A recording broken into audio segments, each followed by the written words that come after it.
Air conditioning on this 2017 Yukon. So the story behind this one is the owner of the shop who picked up this vehicle just before the COVID shutdown, and he got it for a good price. He's a body shop, he fixed it himself. He's been driving it for 2 years, but he never recharged the refrigerant. So now today, 2 years later, when gas prices are almost $5 a gallon, he's taking this vehicle down to Palm Springs, California, which is really hot. Even in the winter, it could get uncomfortable with a black car with black interior. So, but he was surprised about the price of recharging this, because this is the YF refrigerant on here. And so there's just under 2 pounds, 820 grams. And 820 grams is 1.808 pounds. So that's $270 some just in refrigerant, not including labor. And so we're about to fill this up. Come on, zero out. I just put it on the tank, and so I'm waiting for the refrigerant to level out and stop going up and down. So when you set your tank down, the refrigerant inside keeps splashing back and forth for quite a while. It could be a minute or more sometimes. I have a very sensitive scale, so I can actually read it, where most guys might not have a sensitive scale and they can't see the refrigerant sloshing back and down, back and forth. Remember, refrigerant is thinner than water.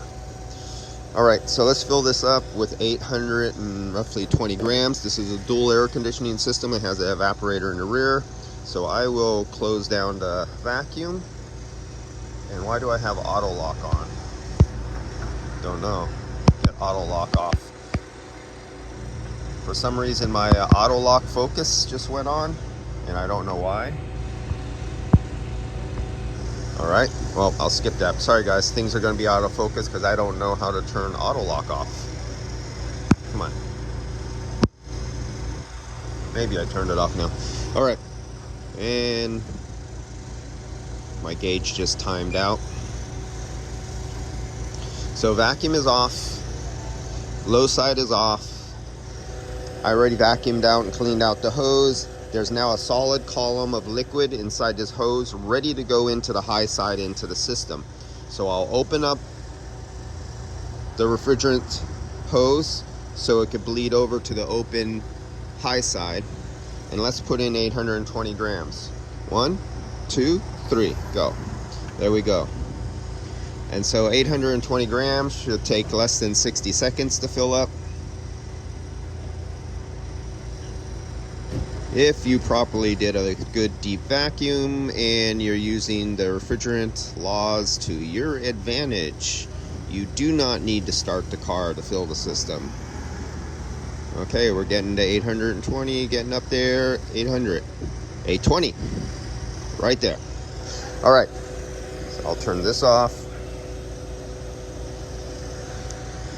The 820 actually isn't in the system. A lot of it is still stuck inside this hose here as a liquid. So let's turn this off. I've explained more about that in other videos. Depending how I'm charging up the system will depend where I start. Sometimes I stop low, sometimes I stop high. It depends what I did before. I don't always follow the same procedure. Sorry guys, I should, but, and I don't always explain every step and procedure in every video. I do a lot of skipping. All right, let's start this up. Hopefully after 2 years of not working or not being filled with refrigerant, it works. I could not remove all the moisture out of the system, even under a long vacuum, even though the engine, it was driven over here from across the bay, so the engine interior, everything was hot. And the system still had well over 1,000 microns. I could not draw it down. So this is a moisture contaminated system because it was in the body shop and never was it sealed up, so all the PAG oil is saturated.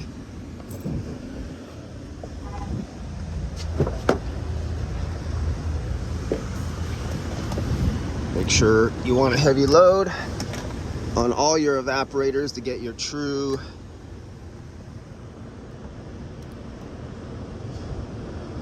load on the rear evaporator too.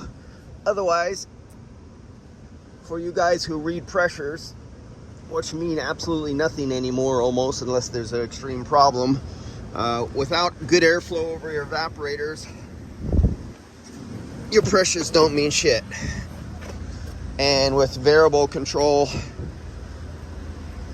displacement compressors and the sensors and the software that takes over and changes pressures and refrigerant volume anyway, pressures don't mean shit anyway. So those old school boys can go die and become a dinosaur or a fossil or something like that, because they have no place in this world anymore. So here we go. Let's get the remainder of the refrigerant out of here. There we go. It's now going in. The high is off. I just opened the refrigerant here to go get sucked into the low side. It's off here, so it's draining out. It's slowly evaporating off and boiling out the refrigerant that's liquid in this line and sucking it into the low side. And I don't have any of the sensors hooked up on here. Forgot about that. Started videoing before that. So I got to stick a sensor in the air inlet duct, what you've seen in my other videos. Another temp sensor will go in the front dash, and another temp sensor will go in the I think the HVAC box evaporator is down in that corner in that fender well, and so that's the closest duct, so that'll be the coldest one. So I'll stick a sensor up there to take temperatures. And if you ever want to know, I have to make a video. I've made it before. I need to make a more detailed video. But if you ever wanted to know if your rear was working on your expansion valve, if you have an expansion valve, yeah, this one has an expansion valve right there. And so you'd take your temperature sensor probe and you'd clamp it around this line right here, and you could read what temperatures. I mean, you could do it by feeling, but if you wanted to be really, really exact, you'd put your temperature clamp right here, and you do the same thing on the front and the rear. You could play with the heat load in the back, especially on colder days, by, like today is a cold morning, you would run this vehicle and put it on heat, put it on recycle, and get the interior of the vehicle up to about 100 degrees, 120 degrees. Put the idle up to say 1100 RPMs, let it run for 15 minutes, 20 minutes, depending on how cold and what temperature area, what time of year, what part of the country you're in, and try to just heat the hell out of the inside of the interior so you can make a load on the evaporators. Then, because you can't diagnose anything if it's only 40 degrees outside or 30 degrees outside, you don't have a heated shop. Or look at, I'm working outside right now, and what is the temperature here? Actually, we're getting a little heat off the engine right here, but it says it's 54 degrees, but it's only 48 degrees right now outside. So you heat the hell out of the interior, make it really hot, and then you keep the hood closed and you get under hood closed. You turn on, switch over to air conditioning mode, and now you will be drawing in recycle. You will take that 100-degree air that's in the cabin, and you'll be putting a load over the evaporator so you can do some diagnosis. But that still doesn't make up for the fact that you might have 30 or 40 degree air shooting over your condenser. So you have and especially if you have a mechanical fan, not electric fans that will actually sense pressure and turn on and off when they should. If you have a mechanical fan, you're really screwed if it's hooked up to the engine, because even if it's 30 or 40 degrees outside and you're trying to do air conditioning, you have no load over the condenser because you have such cold air. It condenses and removes so much heat out of the evaporator, it makes the head pressure too low. So what you get, every shop should have one who does air conditioning. If you're a specialized air conditioning radiator shop, Everybody should have the big propane tank with 1 or 2 of those million BTU propane heaters, you know, those bullet rocket heaters, and you put 2 of them in front of the vehicle. And sometimes you even put up like a tent, or you have a specialized area where you have like wood or little guards on the side that don't let side air come in from the side. And you turn on the bullet heaters and you direct the hot air right to the front of the vehicle. And you put your temperature probe up here, and you make the front, you adjust your heaters hitting the front of the car, and you adjust the temperature on the heaters, their output, until you have like 80 or 90 degrees. And it might be 30 or 40 degrees outside, but what you're doing is you're putting 80 or 90 degree air from the propane or kerosene heaters, and do this outside. Or an area, a garage with good flow, because you don't want carbon monoxide poisoning. You direct this hot air over your condenser. So now what you'll do is you have a hot interior and you have a hot exterior, and you have 90 degree air going over the condenser. Now you're faking and fooling the car's air conditioning system to think it's a 90 degree day, because you have both a load inside and both a load outside. Many decades ago, when I used to work in a body shop, and in the winter time it would be in the 30 degrees, and we just finished putting a car together, and he would ask me to do the air conditioning at 30 degrees. Well, if it's 30 degrees, 37 degrees, I cannot even tell what the temperature of the dash is. So what I used to do, we had the bullet kerosene heaters and propane heaters. I'd put the car inside the spray booth, and we had an old DeVilvis spray booth, really old, no heating or nothing like that. So I had the bullet heaters faced at the filter inlet of the spray booth, and I'd turn on the heaters, and I had one inside too, and I'd bring the temperature inside the spray booth up to about 100 degrees. I'd have the interior, and I was lucky because I was inside a body shop in a spray booth, so I'm a controlled, and I could turn the airspeed up and down on our booth. And we had the infrared heaters for drying the panels in the wintertime. So you know, if you're in a body shop, you guys are familiar with the infrared lights or the infrared quartz heaters. So we had several of these big panels that would put out tens of thousands or 100,000 BTUs of infrared energy.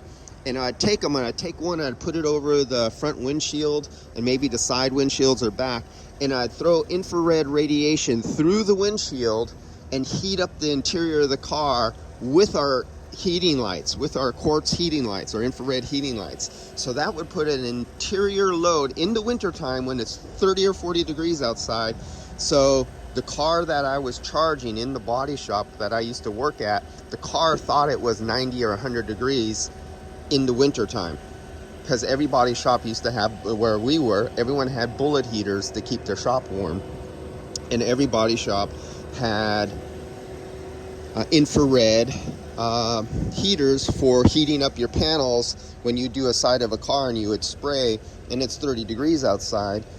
And if you didn't have a heated booth and you were doing it out in the garage because your body man was doing the primer, you had your infrared here. And I used to use those to throw a load and fool the system, fool the vehicle, and thinking it's 90 or 100 degrees outside.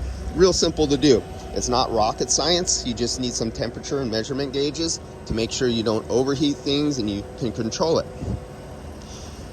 You do this a couple thousand times and you get pretty damn good at it.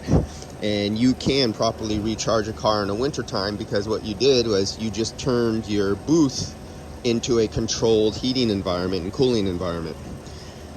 Alright guys, as you can see, if you just were noticing, the pressures on here went up to, what was that, almost 150 something, 160 something, and the fans are cycling up and the fans are cycling down on this vehicle. And that's it.